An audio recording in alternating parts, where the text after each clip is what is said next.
നമസ്കാരം, ഞാൻ doctor Simi Haris, Thiruvananthapuram SUT ഹോസ്പിറ്റലിലെ സീനിയർ കൺസൾട്ടൻറ്റ് ഗൈനക്കോളജിസ്റ്റാണ്. ഞാൻ ഇന്നിവിടെ പറയുന്നത് വജൈനൽ ഡിസ്ചാർജ് അല്ലെങ്കിൽ വൈറ്റ് ഡിസ്ചാർജ് എന്ന് പറഞ്ഞിട്ട് വരുന്ന കാര്യങ്ങളെക്കുറിച്ചാണ്.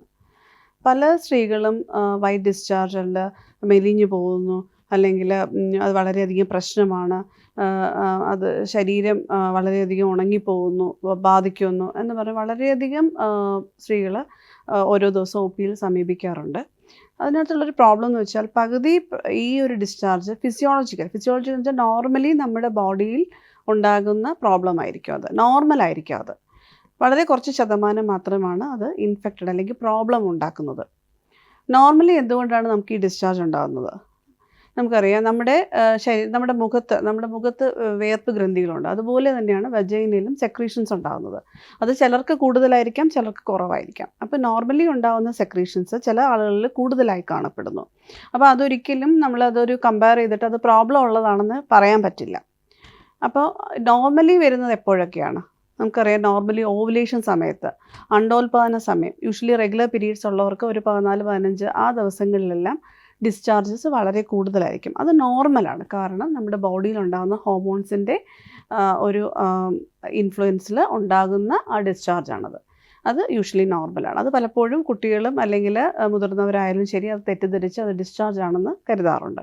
ഒരിക്കലുമല്ല.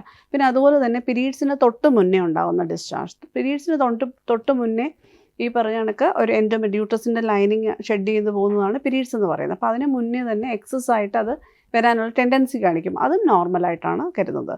പക്ഷേ എപ്പോഴെങ്കിലും ഇതിന് ചൊറിച്ചിൽ അല്ലെങ്കിൽ ഫൗൾ സ്മെല്ല് ഇങ്ങനെ ഉണ്ടാവുകയാണെങ്കിൽ മാത്രം നമ്മളത് കാര്യമായിട്ട് എടുക്കേണ്ടതുള്ളൂ. അതുപോലെ തന്നെ പലപ്പോഴും ഈ ഒരു വജൈനൽ ഡിസ്ചാർജ് യൂറിനറി ഇൻഫെക്ഷൻ ആണെന്ന് തെറ്റിദ്ധരിക്കുന്നവരുണ്ട്. ഒരിക്കലും യൂറിനറി ഇൻഫെക്ഷനും ഇതുമായിട്ട് ബന്ധമില്ല. യൂറിനറി ഇൻഫെക്ഷൻ എപ്പോഴും യൂറിൻ നോക്കി പസൽസ് വളരെയധികം 10 to 15 എബോവ് ആണെങ്കിൽ മാത്രമേ അത് യൂറിനറി ഇൻഫെക്ഷനായിട്ട് നമുക്ക് കണക്കാക്കാൻ പറ്റുകയുള്ളൂ. അല്ലാതെ വരുന്ന ഡിസ്ചാർജസ് യെല്ലോ കളർ ഉണ്ട് എന്ന് കരുതി മാത്രം നമുക്കതൊരു പ്രോബ്ലം ആവാറില്ല. അതുപോലെ തന്നെ നമ്മുടെ കാലാവസ്ഥയിലുണ്ടാകുന്ന ചേഞ്ചസ്, ഈ പറഞ്ഞ കണക്ക് ഡ്രസ്സസ്, നമുക്ക് പോളിസ്റ്ററായിട്ട് യൂസ് ചെയ്യുന്ന അണ്ടർ ഗാർമെൻറ്റ്സ്, ഇതെല്ലാം ഉണ്ടാകുമ്പോൾ ഇച്ചിങ് ഉണ്ടാകും, അതിൻ്റെ ഇറിറ്റേഷനാകാം. അതെല്ലാം ഇൻഫെക്ഷനായിട്ട് കരുതേണ്ടതില്ല.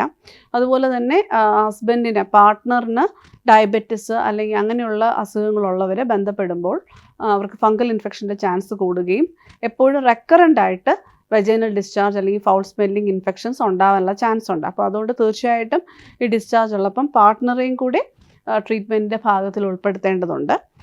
അതുപോലെ ഈ പറഞ്ഞ ഒരു അൾട്രാസൗണ്ട് സ്കാൻ ചെയ്യേണ്ടതിൻ്റെ ആവശ്യമുണ്ട്. അൾട്രാസൗണ്ട് സ്കാൻ ചെയ്ത് മുഴകളൊന്നുമില്ല എന്ന് ഉറപ്പ് വരുത്തുക. കാരണം യൂട്രസിൽ മുഴയുണ്ടെങ്കിൽ അതിൻ്റെ വെയിറ്റ് കാരണവും ഡിസ്ചാർജസ് കൂടുതലായിട്ട് വരാം. അതുപോലെ തന്നെ പാപ്സ്മിയർ, നമുക്ക് ഒരു റൂള് തന്നെയുണ്ട്. WHO വേൾഡ് ഹെൽത്ത് ഓർഗനൈസേഷൻ്റെ ഇത് പ്രകാരം നമ്മൾ കോൺടാക്റ്റിൽ ഏർപ്പെട്ട് കഴിഞ്ഞാൽ ആ ഒരു പ്രായം മുതൽ എല്ലാ 3 years എങ്കിലും അറ്റ്ലീസ്റ്റ് ഒരു പാപ്സ്മിയർ അല്ലെങ്കിൽ സർവിക്കൽ സ്മിയർ പരിശോധനയ്ക്ക് എടുക്കണമെന്ന്. പക്ഷേ നമ്മളതൊരു വലിയ റുട്ടീനായിട്ടൊന്നും ആരും ചെയ്യാറില്ല. പക്ഷേ എന്തെങ്കിലും ഇങ്ങനെയുള്ളൊരു പ്രോബ്ലംസ് വരുമ്പോഴെങ്കിലും തീർച്ചയായിട്ടും സ്മിയർ ടെസ്റ്റ് ചെയ്യണം. അതുപോലെ തന്നെ വാക്സിനേഷൻസ്, HPV, ഈ പറയുന്ന പാപ്പിലോമ വൈറസിൻ്റെ ഇൻഫെക്ഷൻസ് ഉണ്ട്, ഈ പ്രോബ്ലംസ് വരാം. അപ്പോൾ ഇങ്ങനെയുള്ള വാക്സിൻസ് എടുക്കണം.